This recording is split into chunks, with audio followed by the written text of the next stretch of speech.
नमस्कार मित्रों, मैं Rajiv Mishra. Social research foundation की एक जो सीरीज हम चला रहे हैं बातचीत की, चर्चा की, उसमें आपका बहुत-बहुत स्वागत है। और एक बड़ा-सा मुद्दा है जो छोटे मिनटों में, छोटे समय के अंश में नहीं आ सकता, इसलिए हमने क्या किया है, छोटे-छोटे अंश के रूप में कई दिनों तक हम एक मुद्दे पर बात करते रहेंगे। और आज का भी वो मुद्दा आपने पहले से सुन के रखा है, बढ़ते अपराध और महिलाओं की भूमिका। विषय की गंभीरता आप समझ रहे हैं। ना मैं महिलाओं के पक्ष में हूँ, ना मैं महिलाओं के विपक्ष में हूँ। हमको एक उभयपक्षी चर्चा करनी है। ऐसी चर्चा करनी है जिससे समाज को एक नई दिशा दी जा सके। हमको ना तो कोई राजनीति करनी है, ना ही कोई एक जैसे कहते हैं ना किसी की संवेदना लेनी है, हमको ऐसा कुछ नहीं करना है।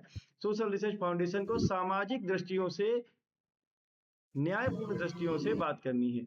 तो हम रोज अपने प्रबुद्ध जनों से बात करते हैं। आज जो शख्सियत हमारे मंच पर हैं, जो शख्सियत हमारे साथ हैं, उनका नाम है डॉक्टर हेमेंद्र सिंह साहब। आप असिस्टेंट प्रोफेसर हैं, राजनीति विज्ञान विभाग से हैं, डॉक्टर भीमराव अंबेडकर राजकीय महाविद्यालय औंगी कन्नौज से हैं, और सोशल रिसर्च फाउंडेशन के कन्नौज जिले से आप जिला अध्यक्ष भी हैं। आप बहुत सम्मानित है। सोशल रिसर्च फाउंडेशन ने भी आपको 2 फरवरी और 2 मार्च को, 2 फरवरी को एक सेमिनार था, भारत में उच्च शिक्षा दशा और दिशा, उसमें आप आए, हमने उसमें भी आपको सम्मानित किया। और इसके बाद 2 मार्च को भी हमारी मुलाकात हुई लखनऊ में, जहां पर हमने फिर से आपको एक सम्मानित किया, एक सम्मान दिया। लेकिन हमारे लिए सबसे बड़ी सम्मान की बात है कि कार्यक्रम चाहे कानपुर में हो, चाहे लखनऊ में हो, डॉक्टर सिंह हमारे साथ हमेशा जुड़े रहते हैं। और अभी आगामी 27 अप्रैल 2025 को कानपुर के ऑफिस में, सोशल रिसर्च फाउंडेशन के प्रांगण में, हम एक फिर से सेमिनार कर रहे हैं। रोजगारोन्मुख शिक्षा ऐसा विषय है हमारा। तो उसमें भी डॉक्टर साहब ने कहा है कि हम वहां पर आएंगे और बहुत सारी बातचीत करेंगे। ऐसे ऐसे जो है डॉक्टर साहब को मैं बहुत नमस्कार करता हूँ। हेमेंद्र सिंह साहब, मैं आपको बहुत बहुत नमस्कार करता हूँ, बहुत स्वागत करता हूँ आपका सोशल रिसर्च फाउंडेशन के इस मंच पे। और बढ़ते अपराधों में महिलाओं की भूमिका, इस विषय पर हम आपसे बात करना चाहते हैं। तो सर, आप अपनी चर्चा, अपना जो विचार है वो हमारे पटल पर रखें, दर्शकों के समक्ष रखें जी। बहुत बहुत नमस्कार राजीव सर, समस्त एसआरएफ टीम को मेरा प्रणाम। जो मुद्दा आज एसआरएफ के इस मंच पे उठाया गया है वो ज्वलंत मुद्दा है, और इस मुद्दे पे बहुत ही संवेदनशील होकर हमें सोचने, समझने और फिर उसको कार्य के रूप में परिणत करने की आवश्यकता है। मानव समाज का हम जब से भी इतिहास का पीछे से हम देखना शुरू करेंगे, अपराध एक बड़ी समस्या रहा है। और अपराध को भी अगर हम थोड़ा सा समाजशास्त्र के मुद्दे के पॉइंट ऑफ व्यू से और राजनीति विज्ञान के दृष्टिकोण से समझने की कोशिश करें, तो अपराध शायद वो हर कृत्य जो मानव के विरुद्ध है, मानव की गरिमा के विरुद्ध है, वो अपराध है। ऐसे कृत्यों को रोकने के लिए कई स्तरों पर हम प्रयास करते हैं। सबसे पहला आधार हमारा नैतिक आधार होता है, जब हम कुछ कार्यों को इसलिए निषेध घोषित कर देते हैं कि वो नैतिकता के पटल पे स्वीकार्य नहीं है। इसी प्रकार से फिर समाज हमारा आता है, जब समाज में कुछ चीज़ों को निषिद्ध घोषित कर दिया जाता है और कई बार हम उसके लिए एक पाप की अवधारणा का या असामाजिक कृत्य का ऐसे शब्दावली का प्रयोग करते हैं।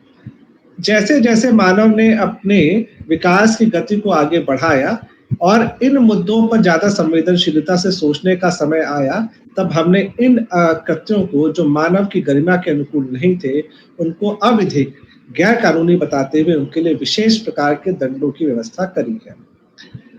इन सबके पीछे का हमारा विचार क्या रहा, मानव जाति का विचार क्या रहा कि वे ऐसे कोई भी कार्य जो मानव की गरिमा के अनुकूल नहीं है, जो कष्टदायी है, जो हमारे विकास की गति को अवरुद्ध करते हैं, जो हमारे सामाजिक, मानसिक, आर्थिक या किसी भी पक्ष के जीवन को अनुचित रूप से प्रभावित करते हैं, उनको हम रोक सकें। ये इस गति में, इस कार्यवाही में हम बहुत शुरुआत से देखते आ रहे हैं। अगर मैं सिर्फ भारत की भी बात करूं, तो निरंतर भारतीय संसदीय प्रणाली, कानूनी प्रणाली जिस दिशा में बढ़ी, उसने अपराधों के ऊपर कठोर प्रहार किया। हम एक कदम और भी आगे बढ़े। पूरे विश्व में जब महिला अधिकारों की बात करी जा रही थी, उस समय पर भी भारत का संविधान, भारत की संवैधानिक व्यवस्थाएं इतनी मजबूत थी कि हमने शुरुआत से ही महिलाओं के अधिकारों के प्रति और महिलाओं के विरुद्ध होने वाले अपराधों के प्रति बहुत ही संवेदनशीलता से विचार किया, कानूनों का निर्माण किया। समय आगे बढ़ा है और 1990 के दशक के बाद जब अब पूरा विश्व ग्लोबलाइजेशन की गति को पकड़ के दम साध कर आगे बढ़ रहा है, तो कुछ और मुद्दे भी हमारे आपके आगे उत्पन्न हो गए हैं। महिलाओं को अपराधों से बचाना तो एक मुद्दा रहा, लेकिन कुछ ऐसे भी चिंता के विषय सामने आ गए जब ऐसा लगा कि क्या महिलाएं स्वयं उत्पीड़न ना उनका उत्पीड़न हो रहा है, बल्कि महिलाएं स्वयं उत्पीड़न के लिए आगे आ रही हैं। कैसे कैसे आज के समय में उदाहरण आ रहे हैं। कई बार हम कहते हैं कि भाई महिला के ऊपर अत्याचार हो रहा है और महिला पे जो अत्याचार हो रहा है वो पुरुष के द्वारा किया जा रहा है, लेकिन बात यहाँ तक तो सीमित नहीं है ना। महिलाओं पे जो अत्याचार हो रहा है कई बार उसमें जो मुख्य भूमिका होती है किसी महिला की ही होती है, तो ये तो महिला और महिला के मध्य अपराध का एक बिंदु हो गया। लेकिन अब जब कई मुद्दे ऐसे आ रहे हैं जब महिला स्वयं ही अपराध में केंद्रीय भूमिका में आ रही है, तो उस पर बड़ा ही समाज को चिंतन करने की आवश्यकता हो गई है। इसके भी कुछ पक्ष हमें समझ लेने चाहिए। क्या विकास का जो ये मॉडल है वो कहीं पर असफल होता सा हो रहा है? क्योंकि अगर ये विकास का सही मॉडल है तो क्यों हम ऐसे समाज की रचना नहीं कर पा रहे हैं जहाँ पे वो महिला जिसको शुरुआत में हम ये मान के चल रहे थे कि उसको परेशान किया जा रहा है, प्रताड़ित किया जा रहा है, महिला के ऊपर अत्याचार किया जा रहा है, वो गति तो रुकी या नहीं रुकी उस पर तो हम चर्चा कर ही लेंगे, लेकिन ये कैसे हो गया कि महिला स्वयं ही अत्याचार के लिए एक स्वयं वो अत्याचार की वाहक बन रही है। अगर अब यहाँ पर एक और बिंदु जो मुझे कभी कभी चिंतन के मेरे केंद्र में आता है वो बड़ा मुझे परेशान करता है। महिलाओं में बहुत छोटा सा वर्ग ऐसा होगा जो अपराधी प्रवृत्ति रखते हैं, लेकिन उसकी समस्या उसका असर उन महिलाओं पे पड़ता है, हमारे समाज की माताओं पे, बहनों पे, बेटियों पे, बालिकाओं पे पड़ता है जो बहुत ही सामान्य जीवन निर्वाह कर रही हैं।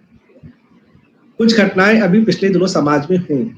अब उन घटनाओं को जघन्यतम इस प्रकार से कहा जा सकता है कि मानव के द्वारा जो अपराध किए जा सकते हैं और जो निष्कृष्टतम श्रेणी के अपराध है उसमें भी महिलाएं सम्मिलित देखी गई, और वो भी ऐसे अपराध, वो भी ऐसी घटनाएं जहां महिलाओं के निकटतम संबंधियों को अपराध का निशाना बनाया गया, वे अपराध का शिकार हुए। अब ऐसी स्थिति में क्या करेंगे हम, क्योंकि क्या इन महिलाओं के चलते बाकी जो महिलाओं का बहुसंख्यक महिलाओं का समाज है जो सामान्य और सहज जीवन जी रहा है, क्या उस पर प्रश्न चिन्ह नहीं लगा जा रहा है? क्या उन 100 महिलाओं में जो 10 महिलाएं जो आपराधिक प्रवृत्ति की हैं उनको हम कैसे टैकल करेंगे, कैसे हम उनका उस समस्या का समाधान करेंगे, वो बड़ा मुद्दा है। बढ़ते अपराधों में महिलाओं की भूमिका, ये आज के समय में ऐसा विचार है जिस पर बहुत ही संवेदनशील होकर और संतुलित होकर सोचने की आवश्यकता है। चूंकि मैं राजनीति विज्ञान से आता हूं और राजनीति विज्ञान सीधे तौर पे कानूनी प्रक्रिया से जुड़ा हुआ है, और कानूनी प्रक्रिया इस विषय में ये कहती है कि अपराध की शुरुआत मनुष्य के दिमाग से होती है, और दिमाग से अगर शुरू होता है तो हमें मान के चलें कि अपराध जब कारित होता है, दिमाग का प्रयोग होता है, मनुष्य के दिमाग का प्रयोग होता है, लेकिन उसमें वो महिला का दिमाग है या पुरुष का दिमाग है, इसमें कोई अंतर नहीं है। सिर्फ यहाँ पे ये प्रश्न आ जाता है विशेष तौर पे भारतीय परिस्थितियों में कि हम महिला को सम्मानजनक स्थान देते हैं, हमें मानते हैं, उनको देवी के रूप में हम उनको सामने रखते हैं। किसी भी रूप में महिला क्यों ना हमारे साथ में हो, हमारी माता हो, हमारे घर में वरिष्ठ महिला हो, पत्नी हो, बेटी हो, बहन हो, तो हमारे मन में दो तरीके का भाव उनके लिए होता है। एक गरिमा का भाव होता है, एक अपनेपन का भाव होता है, और ये भारतीय समाज की सुंदर व्यवस्था है कि जब बहन राखी बांध देती है भाई को तो एक संरक्षण का भाव होता है। तो ऐसे भावों के साथ में हमने महिला को इस रूप में नहीं देखा है, बहुत कम देखा है कि जब महिला अपराधों में अपना योगदान करे और हम महिला को अपराधी बतावें। ये स्थिति समाज में पैदा हुई है। जैसा मैंने कुछ देर पहले कहा कि ग्लोबलाइजेशन के चलते ग्लोबल समाज की जो रचना हुई है, उसमें जैसे ही अब ग्लोबल समाज है तो आदान प्रदान दोनों तरफ से हो रहा है भाई।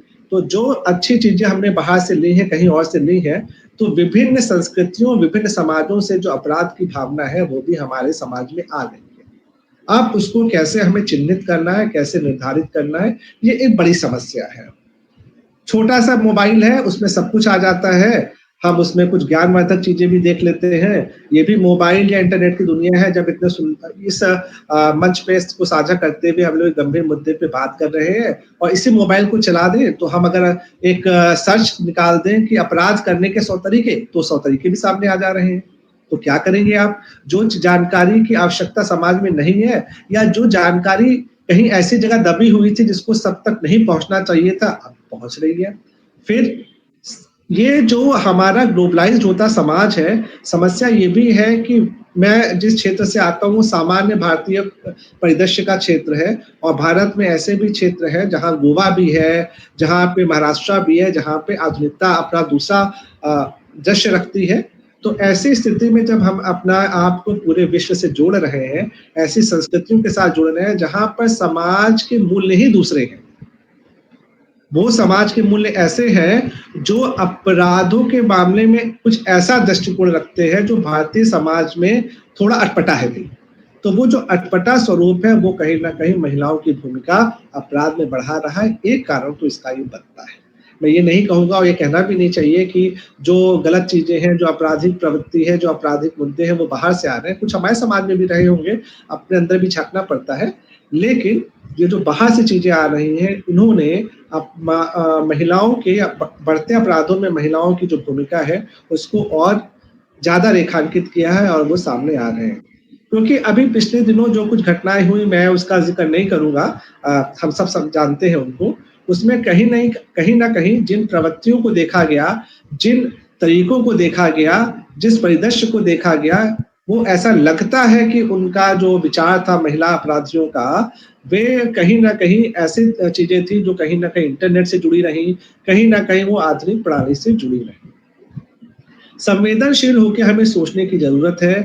और कुछ जगहों पे हम लोग ये बात सुनते हैं कि भाई महिलाएं हैं, पुरुष हैं, सबको साथ में रहना है, साथ में आगे बढ़ना है, कंधे से कंधे।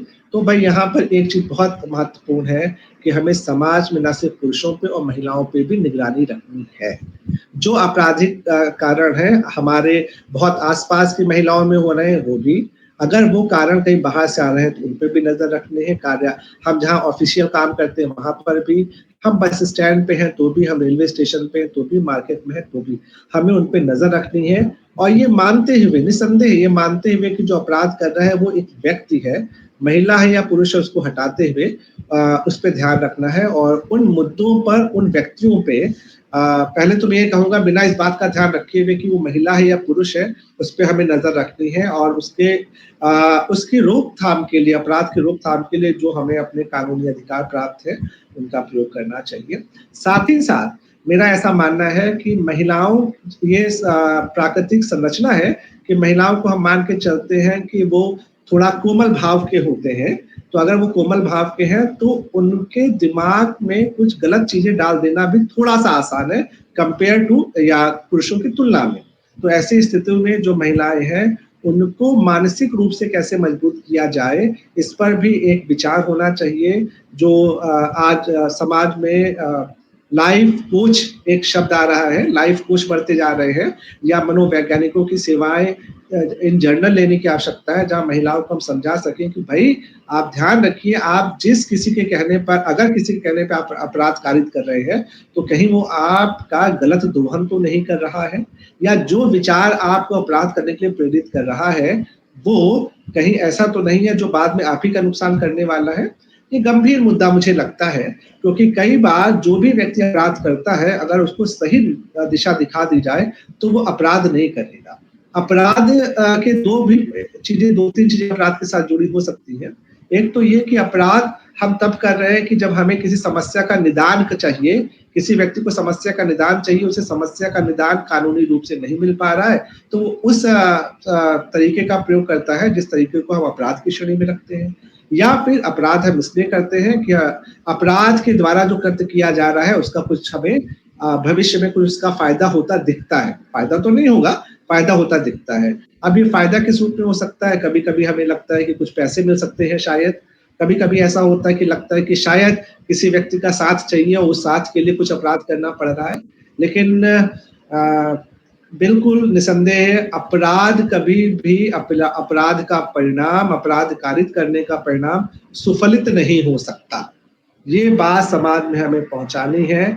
महिलाओं की जो भूमिका है उसको इससे नियंत्रित किया जा सकता है, क्योंकि इन जनरल अगर पुरुषों में और महिलाओं में सभी में हम ये बात डाल सके कि अपराध अपने आप में गलत है, तो शायद हम अपराध की तरफ नहीं बढ़ेंगे। साथ ही साथ महिलाओं को के दृष्टिकोण से इसमें विशेष प्रयास करने की ज़रूरत है। हमें इसमें सामाजिक तौर पे सक्रिय होने की आवश्यकता है। सामाजिक रूप से जो महिलाएँ समाज सेवा में जुड़े हुए हैं, सामाजिक कार्यों में जुड़े हुए हैं, हमें उनको आगे लाके ऐसे कार्यों में इनिशिएट करने की आवश्यकता है। कानूनी रूप में जो पुलिसकर्मी है, उसमें भी महिला पुलिसकर्मियों के द्वारा ऐसी काउंसलिंग करने की ज़रूरत है। और सबसे महत्वपूर्ण है जहाँ पे हमारे नए उम्र के बच्चे हैं, बालिकाएँ हैं, चाहे वो स्कूल हो, चाहे वो उनके ऑफिसेज़ हों, वहाँ पे कुछ ऐसे हमें काउंसलिंग सेशंस ज़रूर चलाने चाहिए, साइकोलॉजिकल सेशंस ज़रूर चलाने चाहिए, जहाँ पे वो अपराध की शुरुआत को समझ सकें और अपराध से अपने आप को अलग कर सकें। बहुत अच्छा मुद्दा है, फिलहाल मेरे पास कहने के लिए यही विचार थे। अगर राजीव जी कुछ इसमें ऐड करना चाहें तो बताएँ। नहीं सर, बहुत अच्छी बात आपने कही है भाई साहब हेमंत जी। और सर, जो जो चीजें मैं चाहता था, मेरे ख्याल से आपने उसको कुछ ना कुछ सारी चीजों को इंगित कर दिया है। सोशल रिसर्च जी, फाउंडेशन के जो दिमाग में है, सोशल रिसर्च फाउंडेशन के जो कर्तव्यों में है वो यही है, जैसे आपने कहा ना, ऑनलाइन कोच की आवश्यकता है, कुछ लाइव सेशन चलाने की आवश्यकता है। तो आज का जो ये सेशन चल रहा है वो उसी कोचिंग, उसी सेशन का एक पार्ट है, आप समझ लीजिए। बस इसको क्या करना पड़ेगा जी, कि अकेले सोशल रिसर्च फाउंडेशन के बस का नहीं हो सकता है। ये समस्त जो पूरा एक समाज है, जो अब सवाल ये है कि हमको ये समुद्र है, समुद्र को भरना है, तो या तो हम खारे पानी से भर दें या हम मीठे पानी से भर दें।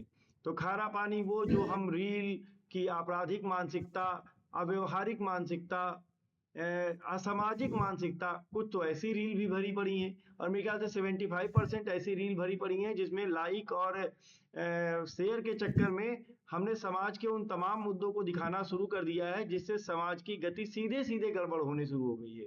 और ये जो अपराधों की बात कही, मेरे ख्याल से वो उसी का परिणति है, उसी की परिणति है जिससे वो अपराध हो रहे हैं। अब दूसरी मुद्दा ये है कि हम जैसे जो प्रबुद्ध लोग हैं, जैसा आपने कहा हम लोग शिक्षक हैं, तो हम थोड़ा संकोच भी रखते हैं कि हम किन मुद्दों के माध्यम से आए। तो हम क्या करें कि हम ऐसे मुद्दों की बाढ़ अगर वहां ला देंगे तो जो नकारा कंटेंट है वो आने बंद हो जाएंगे। अच्छा, और थोड़ी सी हमको जी, इंडिविजुअल भी थोड़ी सी प्लानिंग करनी पड़ेगी कि हम अपने स्तर से ऐसे तमाम लोगों को, आप, मैं इसी विषय में कहना चाह रहा कि विषयांतर हो जाऊंगा, लेकिन फिर भी मैं अपने दर्शकों को कहना चाहूंगा कि आप देख रहे हैं कोई रील और आपको लगता है कि ये समाज के लिए अहितकर है, हमारे बच्चे के लिए अहितकर है, तो मान लीजिए आप समाज का हित ना सोचें, आप दुनिया का हित ना सोचें, लेकिन आप ये जरूर सोचें कि अगर यही रील हमारा बच्चा देखेगा, हमारी बेटी देखेगी, हमारा बेटा देखेगा, तो उसके लिए खराब होगा ये। तो फिर आप उसे ना तो लाइक करें, ना शेयर करें, ना व्यू करें, बल्कि कोशिश करें कि वहां अगर आप थ्री डॉट्स पे जाएंगे तो वहां एक रिपोर्ट रील या रिपोर्ट एडवर्टीजमेंट या रिपोर्ट कुछ करके आता है, रिपोर्ट इस एपिसोड, इस तरीके से आता है, और आप ऐसे तमाम कंटेंट को रिपोर्ट करें। फिर जब आप रिपोर्ट करेंगे तो वो क्या करेंगे, उस कंटेंट को हमेशा के लिए ब्लॉक करेंगे। अगर उनके पास दसियों लोग रिपोर्ट कर दें, बजाय इसके कि आप जाके वहां गाली लिखें। कुछ लोग मैं देखता हूं कि कमेंट में गालियां लिख देते हैं, कुछ लोग कमेंट में अभद्र भाषाओं का, शब्द का प्रयोग कर देते हैं। तो वहां अपने आप को गंदा मत करें, अपने आप को कतई जो है अपनी भाषा को खराब ना करें, आप रिपोर्ट करें उसको, फेसबुक को।